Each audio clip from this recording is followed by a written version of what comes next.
ओम शांति। आज मीठे मीठे शिव बाबा ब्रह्मा के तन द्वारा कहते हैं, मीठे मीठे बच्चे, हम ब्रह्मा बाबा के 18 कदम में से हमने 15 कदम सुन लिए थे। आज हम 16वां कदम सुनेंगे। शिव बाबा ने ब्रह्मा बाबा को, जब शिव बाबा ब्रह्मा बाबा के तन में आए तो शिव बाबा ने ब्रह्मा बाबा को जो जो कहा, उसमें से मुख्य 18 चीजें बाबा ने हमें बताई। आज हम 16वीं चीज सुन रहे हैं। बाबा ने ब्रह्मा बाबा को बोला कि आपको सदा आत्मिक स्थिति में स्थित रहना है। क्या अपने को आत्मा समझ के हर कर्म करना है। इससे क्या होता है कि जब हम अपने स्वरूप में, हमारी स्मृति रहती है ना, जैसे आपको, आपकी जो भी आप कार्य करते हो सारा दिन, आपको वो स्मृति रहती है ना कि मैं फलानी ये काम कर रही हूँ, तब अपने संबंध की, स्वरूप की स्मृति रहती है ना। जैसे आप मानो आप मदर हो तो आप समझते होंगे ना, हाँ मैं माँ हूँ तो मुझे ये करना है। तो आप अपने बच्चों के साथ जाओ और किसी को मदरली टेक केयर दो तो समझ जाते हैं ना, ये इनकी मम्मी है। कभी कई बार कोई सिस्टर्स भी अगर बड़े होते हैं, भाई बहन छोटे होते हैं और वो मदरली टेक केयर करते हैं तो कहते हैं ना, ये तो जैसे इनकी माँ है। तो ऐसे जब हम अपनी आत्मिक स्थिति में स्थित होके शरीर की नाड़ी में आत्मा हूँ और इस स्मृति में स्थित होके जब हम कर्म करते हैं ना, तो देखना आपकी स्मृति जितनी पक्की होगी ना, तो लोगों को भी आपके भ्रुकुटी के बीच में एक चमकता हुआ सितारा दिखेगा। ऐसा उनको भी अनुभव होगा कि ध्येय से न्यारी अलग होगी, आत्मा कर्म करिए। ऐसे ब्रह्मा बाबा के शरीर से अनुभव होता था। जैसे शिव बाबा ने ब्रह्मा बाबा को बोला ना, तो ब्रह्मा बाबा ने ऐसे अभ्यास किया तो उनको देखने वाले लोगों को लगता था जैसे ये आत्मा अलग है और शरीर अलग है, और ये आत्मा शरीर पे विराजमान हो, इस शरीर से कर्म करा रही है। तो ब्रह्मा बाबा सदा आत्मिक स्थिति के शक्तिशाली दर्पण द्वारा हर आत्मा को सेकंड में स्वस्वरूप का दर्शन का साक्षात्कार कराते थे। दर्शन व साक्षात्कार कराते थे क्योंकि श्री बाबा ने उनको बोला था, तो उन्होंने अभ्यास किया। इससे क्या होता है, जब हम आत्मिक स्थिति में स्थित हो जाते हैं ना, तो हमारे आत्मा में ना जो शक्तियाँ छुपी हुई है ना, मर्ज हो गई, वे मर्ज होती जाती हैं। और बाबा को भी याद करते हैं ना, तो हमारी आत्मा में पवित्रता की लाइट दिखने लगती है। जो महात्माओं संतों के पीछे एक लाइट का ऑरा दिखाते हैं ना, वो पवित्रता की लाइट होती है। हम भी जितना जितना अपने को आत्मिक स्थिति में स्थित करके परमात्मा को याद करके कर्म करेंगे ना, जैसे न्यारी होकर, तो हमारे आसपास भी वो लाइट का और धीरे धीरे लोगों को अनुभव होते हैं। आंखों से दिखेगा नहीं, पर एक चमक हमारे चेहरे के आसपास लोगों को अनुभव होती है। तो ब्रह्मा बाबा ने अभ्यास किया, और क्या होता है, जैसे जैसे हम आत्मिक स्थिति में स्थित होते हैं ना, तो जैसे आत्मा इस तख्त पे बैठी है, भ्रुकुटी सिंहासन हमारा तख्त है, और वो पवित्रता का ताज, जैसे सत्युग में हमारे पास 2 ताज होंगे, एक तो रतन जड़े, दूसरा पवित्रता का ताज। तो पवित्रता का ताज तो हम अभी ही धारण हमें करना है। ऐसे आत्मिक स्थिति में स्थित होकर फिर हमारी आत्मा में से लाइट और माइट, तो जितना हम परमात्मा को याद करेंगे तो शक्ति भी आती जाएगी ना, तो लोगों को हमारे द्वारा शक्ति का भी अनुभव होगा।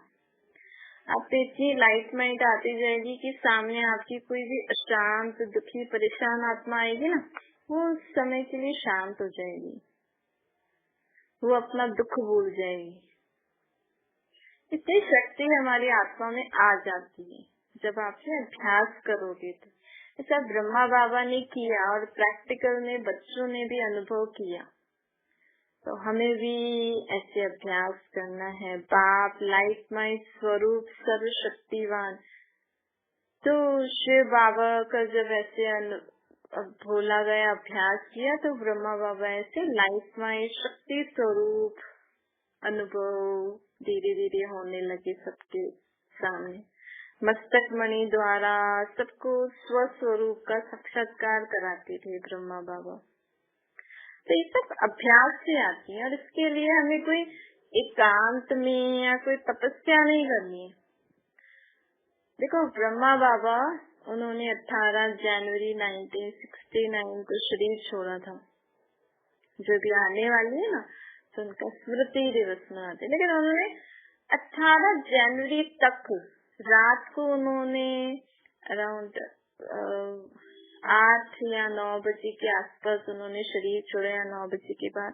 लेकिन फिर भी वो रात को बाबा की मुरली, शिव बाबा उनमें आके मुरली सुनाते थे ना, रात को उन्होंने मुरली शिव बाबा ने उनके तन में आके चलाई है।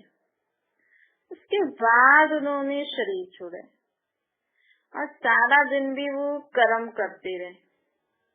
ऐसा नहीं कि मतलब कि आत्मिक स्थिति का अभ्यास करते थे तो ब्रह्मा बाबा एकांत में बैठे रहते थे, नहीं। सब काम, जैसे हम अपना सब काम करते हैं, ऐसे ब्रह्मा बाबा भी सब काम करते थे। और कर्म करते हुए जितना हमें आत्मिक स्थिति का अभ्यास करेंगे ना, उतना जल्दी और अच्छी रीति आती है। क्योंकि हमें आत्मा समझ के कर्म करना है। आत्मा आत्मिक स्वरूप में टिक के बैठ के क्या करेंगे? कर्म तो करना है ना। कितनी देर बैठोगे? हाँ, सुबह सुबह को आप आधा 1 घंटा अभ्यास करो। मैं आत्मा इन आँखों से देख रही हूँ, मुख से बोल रही हूँ, बोलती हूँ, हाथों से कर्म करती हूँ। ऐसे मन ही मन में आप धीरे धीरे अपने अंदर दोहराओ, फिर अनुभव करो। फिर आधा घंटा बैठ के फिर अपने कर्म करो। फिर कर्म करते हुए देख करो अभ्यास। अपने आत्मा, अपने शरीर को साफ सुथरा कर रही हूँ। फिर मैं आत्मा अपने शरीर को तैयार कर रही हूँ। फिर मैं आत्मा अपने शरीर को नाश्ता करा रही हूँ। अब मैं आत्मा शरीर द्वारा ये कर्म कर रही हूँ। अब मैं आत्मा शरीर द्वारा ये कर्म इन आत्माओं को मदद कर रही हूँ। इनके लिए नाश्ता बना रही हूँ, खाना बना रही हूँ, या जो भी आप सारा दिन करते हो। तो जैसे बीच बीच में स्मृति रखते जाओ ना, तो वो जल्दी आपकी आत्मिक स्वरूप अनुभव होगा आपको। ये बैठने वाला ज्ञान नहीं, ये बैठने वाली तपस्या परमात्मा नहीं सिखाते हमें। परमात्मा सिखाते कर्म करते मुझे याद करो, क्योंकि परमात्मा को कर्म योगी बनाना है। क्योंकि सत्युग में हमें हर कर्म करने हैं, लेकिन वहाँ पे आत्मिक स्मृति रहती है। तो उसका अभ्यास तो हमें अभी करना पड़ेगा ना। तो अभी जितना हम अपने को आत्मा समझ के हर कर्म करेंगे, तो वो संस्कार बन जाते हैं ना। तो सत्य में संस्कार हमारे साथ जाने हैं। सत्य में तो सुख की दुनिया होगी, वहाँ पे तो बाबा को भी याद नहीं करना पड़ेगा। हम सुख की प्रारब्ध भोगेंगे। जैसे समझो कोई किसी की पढ़ाई पढ़ता है, इंजीनियरिंग की, डॉक्टरी की, या किसी की भी, तो पहले अभ्यास करता है ना, फिर तो वो फील्ड में जाके कमाते हैं, कमाई करके उसका आनंद लेते हैं ना उस जीवन का। मेहनत तो पहले करनी पड़ती है ना।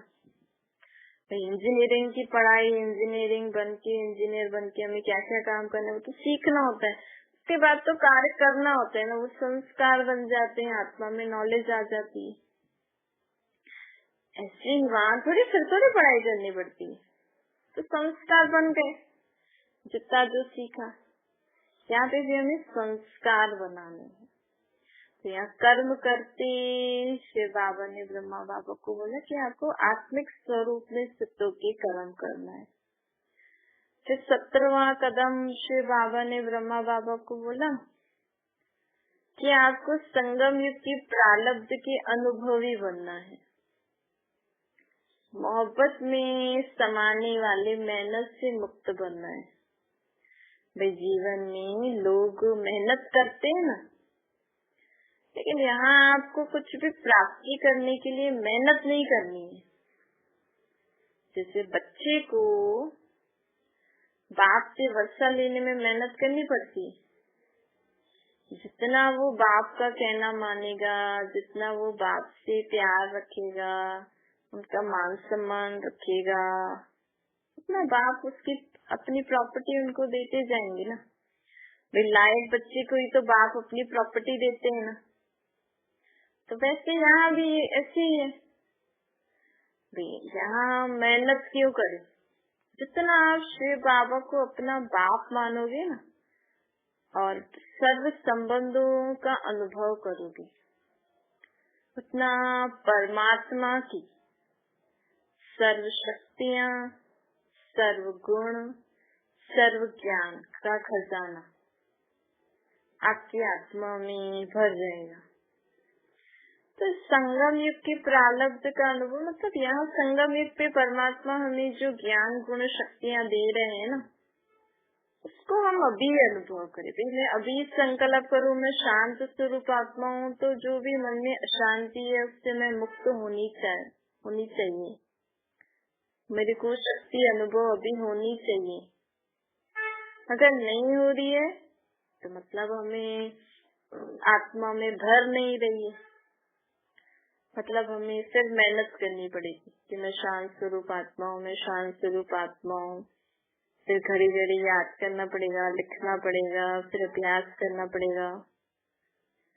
लेकिन मैं तो परमात्मा को अगर मैंने पक्का निश्चय कर लिया कि मैं आत्मा परमात्मा का बच्चा हूँ, अगर मैंने उनकी हर श्रीमत को पालन करके मैं चली, तो ऑटोमेटिकली जिस समय मैं जिस शक्ति का आह्वान करूंगी ना, वो शक्ति तुरंत मेरे पास आ जाएगी। तो ये है संगम युग की प्राप्ति। मतलब अभी अभी हमें अनुभव होना चाहिए सर्व शक्तियों, गुणों और ज्ञान का। भविष्य सत्युग में तो होगा ही, वहाँ तो हमारी प्रारब्ध बन जाएगी, आत्मा ही शांत स्वरूप बन जाएगी। लेकिन यहाँ पे हमें वो अपने अंदर धारण करने में भी मेहनत नहीं करनी चाहिए। फिर किसी को जीवन में सहज प्राप्ति हो जाती है, किसी को मेहनत करनी पड़ती है। यहाँ पे हमें सहज प्राप्ति करने के लिए परमात्मा से सर्व संबंध जोड़ना पड़ेगा।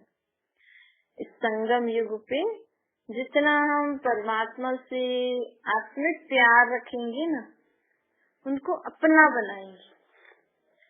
जैसे आपने आपके देह को अपना बनाया है, आपके देह की चीजें संबंधियों को अपना बनाया है ना। आप सोचो कोई आपका बहुत ही प्रिय चीज या जो भी संबंध आपको दैहिक दुनिया में अच्छे लगते हैं, प्रिय लगते हैं, जिनको हम अधिकार से आप बोलते हो कि ये मेरे हैं, तो वो मेरापन हमें परमात्मा के लिए लाना है। जब आपके अंदर आएगा ना, नहीं वो तो मेरा बाबा है, मैं आत्मा हूँ, वो मेरे बाबा है, वो मेरे बाप भी हैं, माँ भी हैं, टीचर भी हैं, सखा भी हैं, सतगुरु भी हैं, साजन भी हैं, वो मेरे हैं, मेरा बाबा। और मेरा बाबा से सर्व संबंध, उतना आपको सहज प्राप्ति होगी, उतना आपको इस संगम युग में भी सर्व शक्तियों ज्ञान गुणों का सहज अनुभव होगा। तो 17वां कदम क्या लगाना है, हमें बाबा को मेरा बनाना है, शिव बाबा को हमें मेरा बनाना है। बाकी सब मेरे मेरे उनको दे दो, मेरा शरीर, मेरी चीजें, मेरी गाड़ी, मेरा घर, मेरे बच्चे, मेरे पति, अब उन सबको बाबा को दे दो और बाबा को उन सबकी जगह रिप्लेस करो। तो बाबा उनसे आपको छुड़वाएंगे नहीं। ऐसा नहीं आप समझो कि मैं मेरा बाबा बोलूंगी तो मेरे बच्चे को कौन पालेंगे, मेरे घर को कौन संभालेगा, मेरे पति को कौन ध्यान देगा। आप जब मेरा बाबा कर दोगे ना, तो आज तक जैसे आप अपने बच्चों और परिवार को और अपनी जॉब वगैरह को संभालते थे ना, उससे ज्यादा अच्छे से आप संभाल पाओगे, क्योंकि आप तो सिर्फ कर रहे हो। आज लोग गृहस्थी स्थापन कर लेते हैं, बच्चे आदि पैदा करते हैं, लेकिन वो खुशी थोड़ी है। खुश रहना चाहते हो, लेकिन आए दिन कोई ना कोई परेशानी आ ही जाती है, फिर दुख आ जाता है। फिर सोचते हो मैं इतना कोशिश करती हूँ, मैं सदा खुश रहूं, फिर ये क्योंकि आएंगी ही सही, क्योंकि हमारा हिसाब किताब है, हम आत्माओं में इतनी शक्ति नहीं है कि जो हम चाह रहे हैं वो हम कर सके। आप अच्छे से चलोगे, फिर आपके बच्चे कुछ उल्टा सुल्टा करेंगे, आपके बच्चे भी ठीक चले, फिर आपका पति कुछ उल्टा सुल्टा, नहीं तो जो साथी जो कार्य में मददगार करते हैं वो उल्टा सुल्टा करने लग जाते हैं, तो फिर आत्मा डिस्टर्ब हो जाती। तो भाई मेरा तो बाबा है, बाबा आपकी ये सब बच्चे हैं, आप इनको संभालो, तो और अच्छे से बाबा की शक्ति से वो संभाल पाओगे आप। तो इसलिए क्या करना है, सब कुछ मेरा मेरा बाबा को कर दो, और मेरा कौन, बाबा, दिल से। 18वां कदम है अव्यक्त से व्यक्त में आने का अभ्यास। श्री बाबा ने ब्रह्मा बाबा को बोला कि आप ना अब अपने आप को इस दुनिया का नहीं समझो। जैसे कई लोग ट्रांसफर हो जाते हैं ना इधर से उधर, तो जब वो वहां से आते हैं तो पहले तो यहाँ के थे, अब ऐसा लगता है ना ये यहाँ के नहीं है, वहां से आए हैं, है ना। ऐसे ही फिर बाबा ने ब्रह्मा बाबा को बोला अब आप इस सृष्टि की नहीं समझो अपने आप को, आप परमधाम निवासी आत्मा हो, अव्यक्त निवासी फरिश्ते हो। आप रोज सुबह को अपनी आत्मा परमधाम से नीचे आए, लाइफ का शरीर धारण कर फरिश्तों की दुनिया में, फिर साकार शरीर में आए। और याद रखो कि मैं आत्मा परम धाम से आई हूँ, निराकार रूप में फरिश्तों की दुनिया में मैंने लाइट का शरीर लेकर धारण करके अब मैं सृष्टि पर, इस रंगमंच पे, इस शरीर में खेल खेलने आई हूँ। मैं सृष्टि की नहीं हूँ, मैं ऊपर से आई हूँ। ऊपर से आए सृष्टि पे क्यों आई हूँ, जो भी मुझे कार्य करना है बाबा की श्रीमत अनुसार, बाबा मुझे जो भी कार्य सृष्टि पे बाबा मुझसे कराएंगे वो मैं करने आई हूँ, बाबा के साथ आई हूँ। ये भी ऐड करना, रोज आँख खोलते ही क्या बोलोगे, मैं आत्मा फरिश्तों की दुनिया से इस पहले निराकारी दुनिया, फिर फरिश्तों की दुनिया, फिर इस साकार दुनिया में शरीर में शिव बाबा के साथ है। तो आपको ये अभ्यास करना है, अव्यक्त से व्यक्त में आकर फिर कर्म करना है। और सदा याद रखना मैं शिव बाबा के साथ हूँ, मैं परमात्मा के साथ हूँ। इससे क्या होगा, आपकी दृष्टि, वृत्ति, बोल, चाल, संबंध, व्यवहार बदल जाएगा। भाई देखो जब किसी का ट्रांसफर होता है ना, तो जहाँ भी ट्रांसफर होगा वहाँ की खान पान और रहन सहन की तो आदत डालनी ही पड़ेगी, तो डल जाती है ना। तो जब बोलेंगे, जब यहाँ आते हैं तो बोलेंगे हाँ अब तो ये उस शहर के हैं तो उस रीति बोलेंगे, संबंध में आएंगे, वैसे ही सब कुछ करेंगे, तो बदल गए हैं।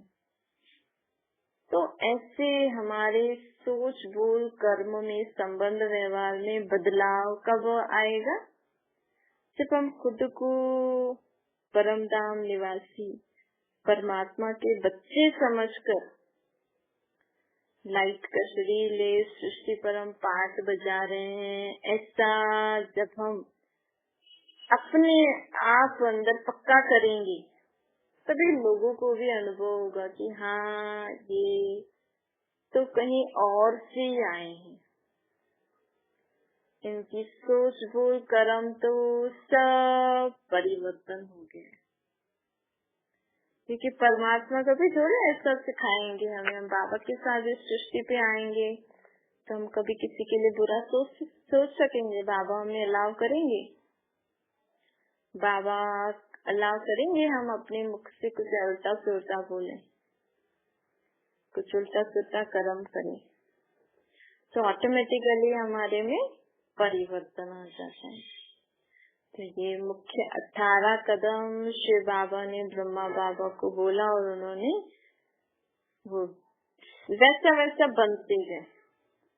इससे क्या हुआ, जो शिव बाबा के कहे हुए कदमों पर वो ब्रह्मा बाबा चले तो वो सर्वगुण संपन्न, 16 कला संपूर्ण, संपूर्ण निर्विकारी, डबल अहिंसक, मर्यादा पुरुषोत्तम बन गए। तो ये डिग्री प्राप्त करने के लिए जो 18 बातें बोली मुख्य मुख्य, जिससे आत्मा में ये सर्वगुण, 16 कलाएं, संपूर्ण निर्विकारीपन, मर्यादा पुरुषोत्तम, डबल अहिंसक आत्मा में वो सब भरता जाता है और आत्मा फरिश्ता बन जाती है।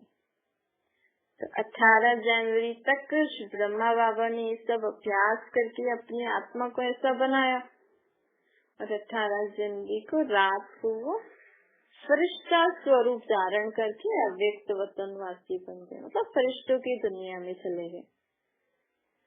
तो ऐसे ऐसे करके अभी आज जैसे 16 है ना, अभी 17 तारीख फिर 18 तारीख को हम ऐसा, मतलब कि यहाँ बाबा का बनने के बाद जब उन्होंने ये सब किया तो उनकी आत्मा ने मतलब संपूर्ण स्टेज प्राप्त कर ली, आत्मा की परफेक्ट डिग्री। अभी देखो आत्माएं शरीर छोड़ रही हैं तो अपने पाप कर्मों का भुगतान करके शरीर छोड़ रही है ना, दुखी दुखी, परेशान होकर, बीमार होकर। लेकिन अगर आप चाहते हो कि मैं आत्मा अंत में शरीर से जब निकलूं, निकलना तो सबको ही है, उस समय मेरी आत्मा स्व इच्छा से अपना ये पुराना चोला छोड़े, उस आत्मा के ऊपर कोई भी पाप कर्मों का लेपशेप बोझा न हो, कोई भी विकार बुराइयों का, आसुरी स्वभाव संस्कारों का लेपशेप न हो, एकदम स्वच्छ आत्मा हो। इसके लिए आपको ये 18 बातें जीवन में धारण करनी पड़ेंगी जो ब्रह्मा बाबा ने की। नहीं तो फिर हमारी आत्मा, क्योंकि आत्मा तो स्वच्छ है ना, लेकिन आत्मा ने शरीर द्वारा जो भी कर्म किए, इस शरीर द्वारा और पिछले जन्मों में जो भी किए द्वापर से, उसके कारण आत्मा अस्वच्छ बन गई है। आत्मा में मैल है, आत्मा में कालापन है, आत्मा में विकार बुराइयां हैं, पापों का बोझा है। अगर आप चाहते हो इसी जीवन में, इसी शरीर में रहते रहते मैं आत्मा अपने श्रेष्ठ जन्मों के पापों के बोझ को खत्म करूं, सब विकार बुराइयों को अपनी आत्मा में से निकाल दूं, बिल्कुल अविद्या हो जाए, कोई भी विकार बुराई मुझे आत्मा में न हो, एकदम मुझे आत्मा में आत्मा एकदम बेदाग हीरा, मन में शुद्ध संकल्प, बुद्धि में बाबा की श्रीमत, संस्कार एकदम बाप समान। अगर आप ऐसा बन के, आपकी आत्मा ऐसा बन के शरीर छोड़ना चाहती है तो आपको ये 18 चीजें अपने जीवन में धारण करनी पड़ेंगी और परमात्मा को याद करके अपनी आत्मा को स्वच्छ बनाएंगे ना, तो हमारी आत्मा जब इस शरीर को छोड़ेगी ना तो वो कौन सी स्मृति से छोड़ेगी कि मैं आत्मा अभी पुराना चोला छोड़ नया चोला लेने के लिए इस शरीर को छोड़ रही हूँ। वो स्थिति अगर हमारी आत्मा की अंतिम स्टेज में रही ना तो ना हमें दुख होगा ना औरों को दुख होगा, और भी आत्माएं हमें खुशी खुशी से छुट्टी देगी और हमारे शरीर छोड़ने के बाद एकदम शांति और खुशी होगी कि हाँ ये आत्मा पुराना चोला छोड़ के नया चोला ले रही है। नया चोला लेने में तो खुशी होती है ना, नए कपड़े पहनने में, वो खुशी हमें अनुभव होगी। तो जैसे ब्रह्मा बाबा ने किया तो हमें भी उनको फॉलो करने में एक एग्जाम्पल थे। ये आज तक तो दुनिया में देखो लोग शरीर छोड़ रहे हैं तो कोई कितना दुख परेशान होके शरीर छोड़ रहे हैं ना, किसी बीमारी के कारण, किसी एक्सीडेंट के कारण, अकाले मृत्यु, समय से पहले आत्मा अपने शरीर को ही खत्म कर दी। आत्मा में इतना बोझ है, इतना दुख परेशान हो गई, आत्मा सहन नहीं कर पा रही तो शरीर को ही खत्म कर रही है। ऐसी मृत्यु हमारी न हो, ऐसा मृत्यु मृत्यु शब्द भी जब हमारी आत्मा संपूर्ण हो जाएगी ना तो मृत्यु शब्द नहीं यूज करते। सत्युग में कभी भी मृत्यु शब्द नहीं यूज करते, मर गए ऐसा नहीं बोलते। हमारे जब हमने 18 चीजें जीवन में धारण कर ली ना तो हमारे शरीर छोड़ने पे लोग ऐसे बोलेंगे इस आत्मा ने पुराना चोला छोड़ के नया लेने चली गई। ये शब्द सुन के देखो कितना अच्छा लग रहा है ना। और लोग सोचते हैं उसकी मृत्यु हो गई, वो मर गया, फलाना हो गया, ये हो गया, तो लोग डर जाते हैं। मृत्यु शब्द कितना लोगों को अच्छा नहीं लगता है। और यही हम बोले कि आत्मा ने पुराना चोला छोड़ नया लेने गई, तो कितना अच्छा लगता है। हाँ भाई, नया चोला लेने गई है, मनुष्य चोला ही लेगी, जानवरों का नहीं लेगी। तो ऐसी स्थिति हमारी हो जाएगी। अच्छा, मीठे मीठे शुक्ला के बच्चों प्रति माता पिता बाप दादा का याद प्यार और गुड मॉर्निंग। रूहानी बाप की हम सभी रूहानी बच्चों को नमस्ते। हमारी भी रूहानी माता पिता बाप दादा को याद प्यार गुड मॉर्निंग और नमस्ते। वरदान है एक रस और निरंतर खुशी की अनुभूति द्वारा नंबर 1 लेने वाले अखुट खजानों से संपन्न बनो। बाबा कहते हैं नंबर 1 में आने के लिए एक रस और निरंतर खुशी की अनुभूति करते रहो। किसी भी जमेले में नहीं जाओ। जमेले में जाने से खुशी का झूला ढीला हो जाता है, फिर तेज नहीं झूल सकते। इसलिए सदा और एक रस खुशी के झूले में झूलते रहो। जीवन में हमें कभी भी किसी जमीलों में नहीं फंसना है। कोशिश करके अगर आपका काम है, आपकी जिम्मेवारी लगती है, तो भी बाबा को देखकर बात को सॉल्व करो। मुझे करना है, मैं ही जिम्मेवार हूँ, नहीं, बाबा जिम्मेवार है, बाबा मुझसे कराएंगे। तो ही हम सदा जीवन में खुशी के झूले में झूल सकते हैं। स्लोगन है मनसा महादानी। बनना है तो रूहानी स्थिति में सदा स्थित रहो। अगर आपको मन से दान करना है, मन से दान करने के लिए आपको खुद को आत्मा समझना पड़ेगा और परमात्मा को निराकार रूप में याद करना पड़ेगा। मन से कैसे दान करते हैं? किसी के लिए अच्छा सोच के। तो उसके लिए पहले आपको अपने को आत्मा समझना पड़ेगा और परमात्मा को निराकार रूप में याद करोगे तो ही आप मन से सबके लिए अच्छा सोच के दान कर सकते हो। अच्छा, ओम शांति। बाबा को याद करिए।